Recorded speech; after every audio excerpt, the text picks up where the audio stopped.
উত্তর 24 পরগনার দেগঙ্গা আর অন্যদিকে পূর্ব মেদিনীপুরের কাঁথি আবাস নিয়ে এই দুই জেলায় বেনিয়মের অভিযোগ।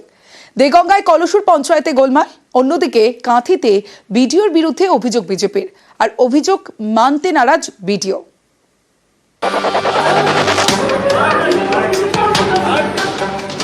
দুই জায়গায় আবাস অভিযোগ।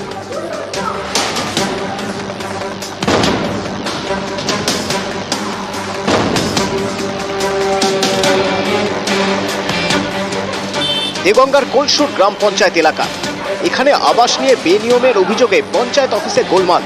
প্রথমত অভিযোগ, পাকা বাড়ি থাকা সত্ত্বেও এলাকার অনেকেরই নাম এসেছে আবাসের তালিকায়, অথচ যোগ্য অনেকেরই নাম ওঠেনি আবাসের তালিকায়। সবাই ট্যাক্স কাটছে। হ্যাঁ, আমি ওই সেই হিসেবে আমরা বলেছে বলে আমরাও কাটলাম। মেম্বার চেঁচামেচি করেছে, প্রতিবাদ করেছে। গরিব মানুষ, হ্যাঁ গরিব মানুষ কোথায় পাবে এক্ষুনি এই মুহূর্তে, তো আপনারা জানাননি কেন আগের থেকে? তারা এই কথাটা মেম্বার বলেছে, তাই বাধ্য করেছে। হ্যাঁ, তাই ধাক্কাধুক্কি দিয়েছে। এখানেই শেষ নয়, আবাসের ঘর পেতে গেলে নাকি দিতে হবে পঞ্চায়েতের ট্যাক্স। অভিযোগ, এমনই ফরমান জারি করেছে কলসুর গ্রাম পঞ্চায়েত। এত বেনিফিশিয়ারিরা ঘরের জন্য রেজিস্ট্রেশনের জন্য আসবে, আগে ট্যাক্সটা নিজে থেকে কাটিয়ে করে পাঠাবো, যাতে আমাদের ট্যাক্সের কিছুটা টাকা আমরা ম্যানেজ করতে পারি। এটা আমরা রেজুলেশনের মাধ্যমে মেম্বারদের অনুমতি নিয়ে আইন পাস করে আমরা এটা করছি। এদিকে তৃণমূল পরিচালিত পঞ্চায়েতের ট্যাক্স সিদ্ধান্তের প্রতিবাদ করেন তৃণমূলেরই এক পঞ্চায়েত সদস্য। এর জন্য তাকে মারধর করে পঞ্চায়েত অফিস থেকে বের করে দেওয়ার অভিযোগ উঠেছে পঞ্চায়েত প্রধানের স্বামী এবং তার সাঙ্গপাঙ্গদের বিরুদ্ধে। এখন যে মানুষগুলো আবাসের ঘর পাবে বলে ওই আশায় তারা ট্যাক্স দিচ্ছে, তখন আমি দলের মধ্যেই আমি মুখ খুলতে বাধ্য হয়েছিলাম। প্রধানের স্বামীকে আমি বললাম, আপনি প্রধানের স্বামী হয়ে আপনি কেন এই বিষয়ে এখতিয়ারভুক্ত করছেন? তখনই তিনি আমার উপর চড়াও হলেন। যে ও একটা কমপ্লেন লঞ্চ করেছে আমাদের নামে, যে ওকে প্রথম ধাক্কা দিয়ে নামিয়েছিল আলিম মন্ডল নামে, তার নামে, এবং আমাকে টার্গেট করে আমাকে একদম বিনা কারণেই, মানে উদ্দেশ্য প্রণোদিতভাবে আমাকে ও জড়িয়ে নিয়েছে।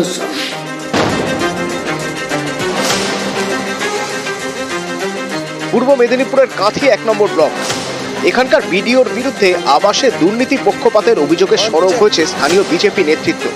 তাদের অভিযোগ, তৃণমূলের কথায় চলছেন বিডিও। পাকা বাড়ি থাকা সত্ত্বেও তৃণমূল কর্মীরা বাড়ি পাচ্ছেন, অথচ যোগ্যদের নাম বাদ পড়ছে তালিকা থেকে, জানিয়ে আইনি পদক্ষেপের হুঁশিয়ারি দিয়েছে বিজেপি। যারা বাড়ি পাওয়ার যোগ্য তাদেরকে বাড়ি দেওয়া হয়নি, অথচ যেসব পরিবার 2-3টে বাড়ি পেয়েছে আগে, বিডিও সাহেব টাকা খেয়ে তাদেরকে পুনর্বার আবার বাড়ি পাইয়ে দেওয়ার একটা চক্রান্ত করেছে। যা যা উন্নয়নের কাজ হচ্ছে, সেগুলো সব ওনাদের সাথে নিয়েই হচ্ছে। আজকেও দেখুন ওনার পূর্ত কর্মাধ্যক্ষ সাহেব আমাদের ইঞ্জিনিয়ার সাহেবদের সাথে বসে একসাথে যে সাপ্লিমেন্টারি পাঠানো হবে সেইটা রেডি করছে। নিউজ 18 বাংলা।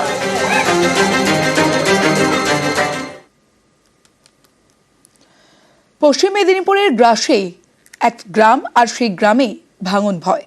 আবাস নিয়ে ক্ষোভ, গ্রামে পদ্মের প্রভাব থাকায় বঞ্চনার দাবি বিজেপির, মানতে নারাজ তৃণমূল।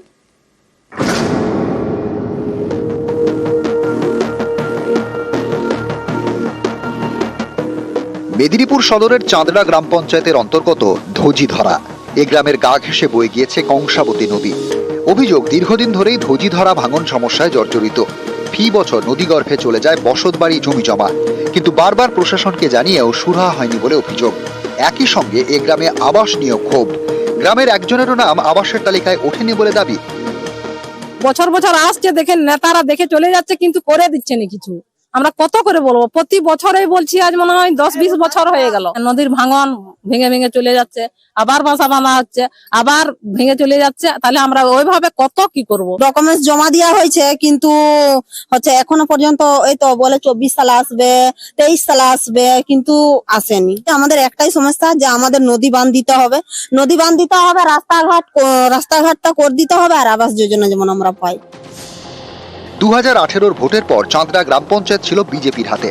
23-এর ভোটের পর এই পঞ্চায়েত হয় তৃণমূলের। যদিও স্থানীয় বিজেপি নেতৃত্বের দাবি, ধোজিধরা গ্রামে পদ্মের প্রভাব রয়েছে, তাই সরকারি প্রকল্প থেকে বঞ্চিত হচ্ছে এই গ্রামের 60টি পরিবার।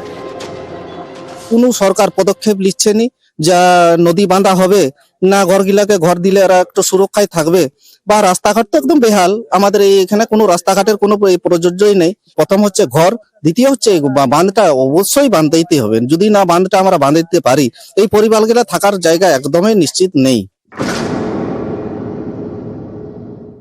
2018 সালে আবাস যোজনা সার্ভে হয়। সেই সময় চামারা গ্রাম পঞ্চায়েতের বিজেপির বোর্ড ছিল, প্রধান ছিল শিলা মাহাতো। তো যদি বিজেপির লোক বলে যে আমরা কেন আবাস যোজনা থেকে বাদ দেওয়া হলো, তো শিলা মাহাতো বলতে পারবে সম্পূর্ণ মিথ্যা মনে করি।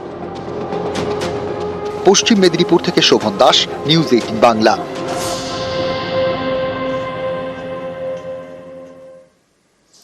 আবাস নিয়ে বারবার আমরা দেখেছি বিক্ষোভ দেখায় বিজেপি।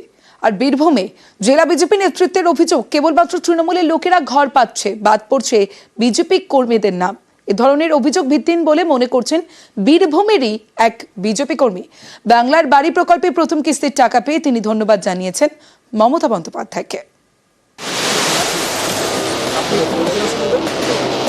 আবাস তালিকা থেকে বেছে বেছে বিজেপি কর্মীদের নাম বাদ পড়েছে। আবাস নিয়ে এমনই নানা অভিযোগে বীরভূমের জায়গায় জায়গায় বিজেপির বিক্ষোভ। এরই মধ্যে বাংলার আবাসের প্রথম কিস্তির টাকা পেলেন সেই জেলারই বিজেপি কর্মী। বাড়িটা আমি একটা সাদা কাগজে বিডিওকে দরখাস্ত করেছিলাম, টাকা ঢুকেছে, ঘর পেয়েছি, আমি খুবই খুশি, দিদিকে ধন্যবাদ জানাই।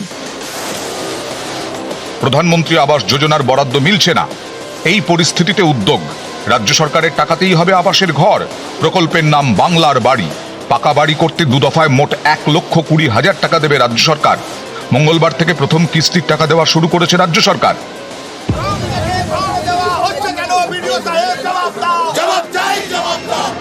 এরই মধ্যে বীরভূম জুড়ে নানা জায়গায় আবাস নিয়ে একাধিক অভিযোগে বিক্ষোভ করেছে বিজেপি। এই যেমন শুক্রবারই সাঁইথিয়া ব্লক অফিসে বিজেপির আবাস বিক্ষোভ। একেবারে টেবিল চাপড়ে বিডিওকে হুঁশিয়ারি দেন বিজেপির জেলা সভাপতি। লোক বাড়ি পেয়ে যাচ্ছে, ফাঁকা বাড়ি পেয়ে তারা বাড়ি পেয়ে যাচ্ছে। আপনি যদি এরা বাড়ি পাই, আমি তো এখন দিচ্ছি না, তারপরে হিসাব হলে লাস্টে বেলায় আপনাকে চাকরিটা অনেকদিন করতে হবে। আপনার সাহেব জিনা আরাম করবো। আমার বক্তব্য সাহেব, আপনাকে এই রিসিপ্ট দিতে হবে, আর এই লোকেদের বাড়ি আপনাকে সার্ভে করে দিতে হবে। এরই মধ্যে বাংলার আবাসের প্রথম কিস্তির টাকা পেলেন সিউড়ির শ্রীকণ্ডপুরের গ্রামের অগ্নিশ্বর ভট্টাচার্য। তিনি সক্রিয় বিজেপি কর্মী। লোকসভা, বিধানসভা, তারপর পঞ্চায়েত ভোট, 3টি ভোটেই অগ্নিশ্বর ছিলেন বিজেপির এজেন্ট। তিনি বিডিওর কাছে আবাসের আবেদন জানান, টাকাও ঢুকেছে অ্যাকাউন্টে। বারবার একটা অভিযোগ উঠে যে তৃণমূলের লোককে বেছে বেছে বাড়ি দেওয়া হয়। এটা ভুল কথা, কারণ আমি বিজেপি করি, সেই জায়গায় দাঁড়িয়ে আমাকে দেওয়া হয়েছে। অতএব এটা যদি কেউ বলে সেটা হচ্ছে ভিত্তিহীন। প্রথম লিস্টেই যারা এসেছে তার মধ্যে আমার নাম দেওয়া হয়েছে। আমাদের ছিল যে গরিব মানুষকে বাড়ি দেওয়া হচ্ছে না, সেই গরিব মানুষদের মধ্যে কিছু লোক আছে বিজেপি করে, সেই জন্য তাদেরকেও বাড়ি দেওয়া হচ্ছে না। সমস্ত বিজেপির কর্মীকে বাড়ি দেওয়া হচ্ছে না, এটা তো বলা হয়নি। বাড়ি দেওয়াতে পক্ষপাতিত্ব করা হচ্ছে অনেক জায়গায়। প্রকৃত গরিব মানুষ বাড়ি পাচ্ছে না, সেই জন্য আমাদের আন্দোলন। সেই আন্দোলন আমাদের চলবে। সুপ্রতিম দাস, নিউজ 18 বাংলা।